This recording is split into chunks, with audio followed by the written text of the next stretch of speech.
ভাবুন তো, পৃথিবীর ইতিহাসে এমন একটি কোম্পানি যারা শুধু ইলেকট্রনিক্স বানায়নি, মানুষ কিভাবে গান শুনবে সেটাই বদলে দিয়েছিল।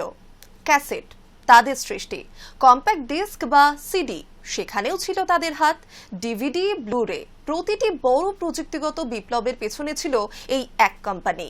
কিন্তু আজ সেই কোম্পানির নাম কেন আজ সাউন্ডের জগতে শোনা যায় না? কেন ফিলিপসের জায়গা দখল করেছে সোনি, বোস, জেবিএল কিংবা স্যামসাং? তারা কি প্রযুক্তির দৌড়ে হেরে গিয়েছিল, নাকি এমন কোনো ভুল করেছিল যার মূল্য দিতে হয়েছে পুরো ব্র্যান্ডকে? আরও অবাক করার বিষয়, আজ যে ফিলিপস টিভি বা হেডফোন আপনি কিনছেন সেটি কি আদৌ ফিলিপসের তৈরি? কিভাবে বিশ্বের সবচেয়ে বড় অডিও উদ্ভাবকদের একজন ধীরে ধীরে নিজের তৈরি সাম্রাজ্য থেকেই সরে গেল? আর কেন আজ ফিলিপস শুধু একটি লোগো হয়ে রয়ে গেছে?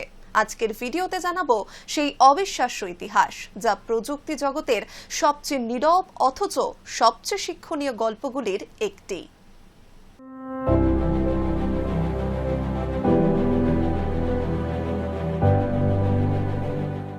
আপনি যদি ৯০ দশকে বড় হয়ে থাকেন, তাহলে নিশ্চয়ই আপনার বাড়িতে অন্তত একটি ফিলিপসের যন্ত্র ছিলই।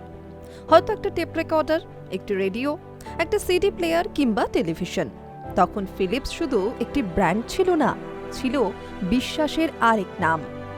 মানুষ চোখ বন্ধ করে ফিলিপসের পণ্য কিনত, কারণ তারা জানতো এই কোম্পানি শুধু যন্ত্র বানায় না, প্রযুক্তির মাধ্যমে মানুষের জীবনকে বদলে দেয়। কিন্তু আজকের দিনে দাঁড়িয়ে একটা অদ্ভুত প্রশ্ন উঠে আসে, যদি ফিলিপস এত বড় অডিও জায়ান্ট ছিল, তাহলে এখন কেন তাদের নাম খুবই কম শোনা যায় সাউন্ড সিস্টেম বা মিউজিক প্রযুক্তির জগতে? কেন আজকে তরুণ প্রজন্ম সোনি, বোস, জেবিএল কিংবা স্যামসাং এর কথা বেশি বলে, অথচ ফিলিপসের নামই যেন ধীরে ধীরে স্মৃতির অ্যালবামে হারিয়ে গেছে?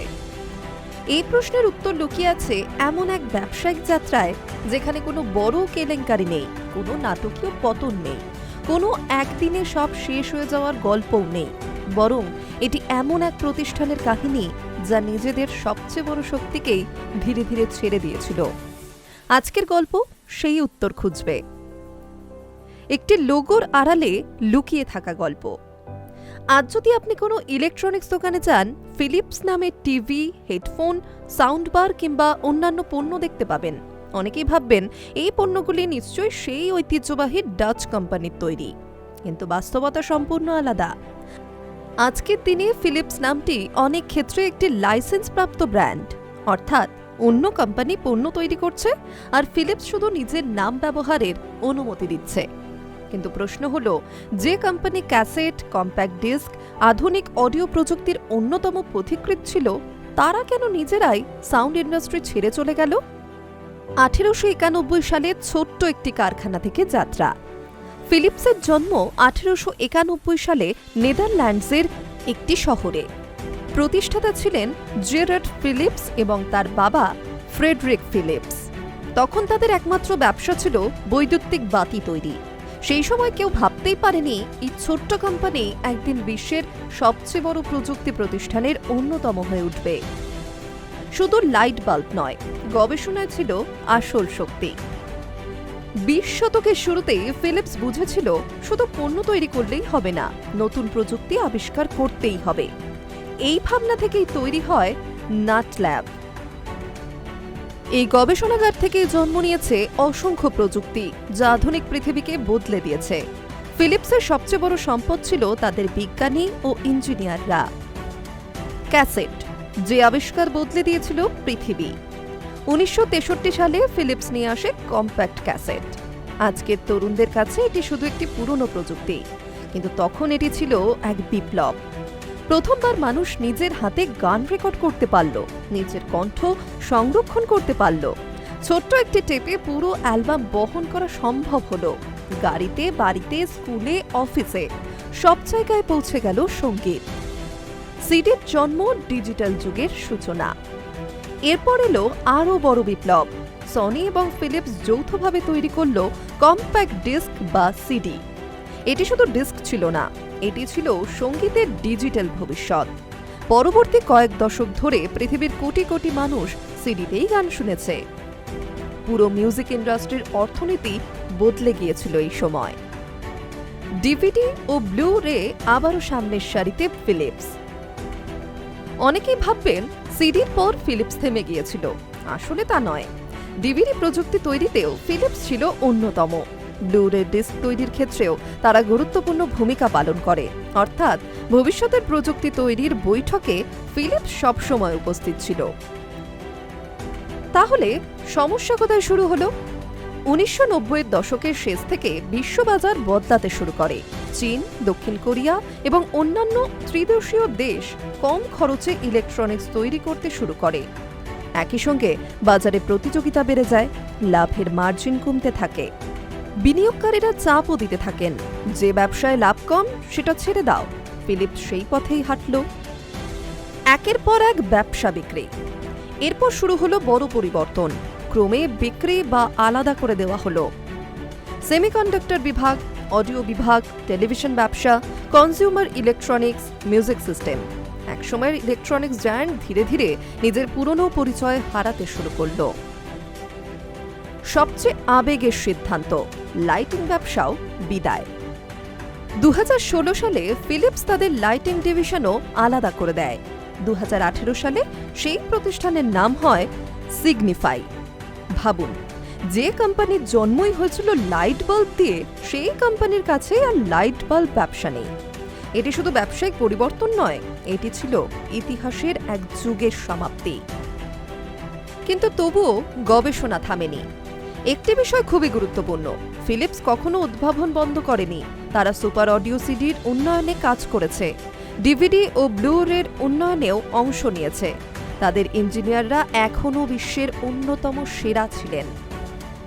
কিন্তু এবার তারা নিজেরা পণ্য বানানোর বদলে অন্যদের প্রযুক্তি ব্যবহার করতে দিচ্ছিল। নির্মাতা থেকে লাইসেন্স দাতা, এটাই ছিল সবচেয়ে বড় পরিবর্তন।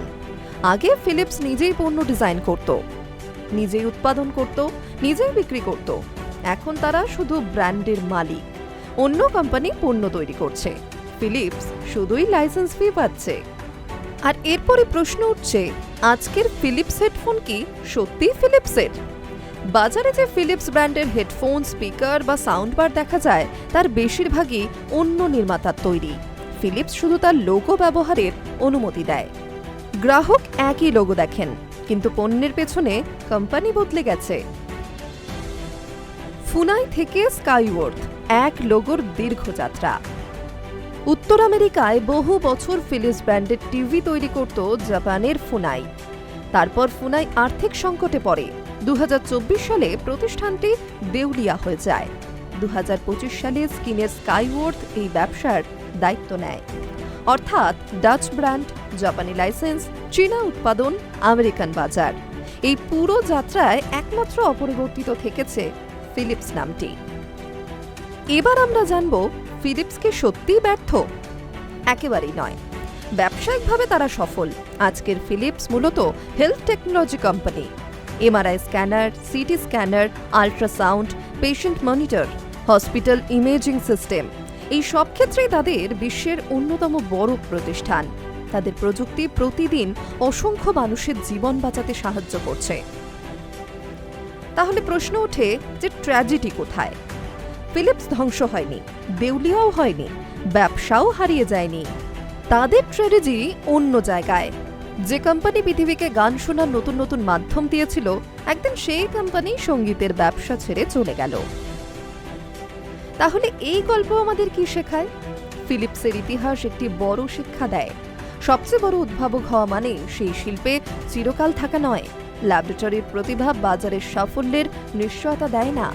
অনেক সময় লাভের হিসাব, বিনিয়োগকারীর চাপ এবং ব্যবসায়িক বাস্তবতা এমন সিদ্ধান্ত নিতে বাধ্য করে যা অর্থনৈতিকভাবে সফল হলেও আবেগের দিক থেকে অপূরণীয় ক্ষতি রেখে যায়। সবশেষে একটাই কথা, হয়তো আজও কোনো পুরনো বাড়ির আলমারিতে একটি ফিলিপস ক্যাসেট প্লেয়ার পড়ে আছে। বোতাম চাপলেই এখনো সেই পরিচিত ক্লিক শব্দ শোনা যায়। সেই শব্দ শুধু একটি যন্ত্রের নয়, সেটি এমন এক সময় স্মৃতি যখন ফিলিপস বিশ্বাস করত মানুষের জীবনের সঙ্গীত পৌঁছে দেওয়াই তাদের কাজ। আজ তারা মানুষের জীবন বাঁচানোর প্রযুক্তি তৈরি করছে। সেটি নিঃসন্দেহে গর্বের বিষয়, কিন্তু প্রযুক্তির ইতিহাসে ফিলিপস চিরকাল এমন একটি নাম হয়ে থাকবে যে কোম্পানি পৃথিবীকে ক্যাসেট দিয়েছে, সিডি দিয়েছে, কোটি কোটি মানুষের স্মৃতির সাউন্ড ট্র্যাক তৈরি করেছে, অথচ একদিন সম্পূর্ণ নিজের সিদ্ধান্তে সেই সুরের জগৎ থেকে নীরবে সরে দাঁড়িয়েছে সে। হয়তো এটাই ফিলিপসের সবচেয়ে বড় শিক্ষা, শুধু সেরা হওয়াটাই যথেষ্ট নয়, কখনো কখনো ইতিহাসে অমর হয়ে থাকার জন্য সেই পথটিতে শেষ পর্যন্ত থেকেও যেতে হয়। Hi news network.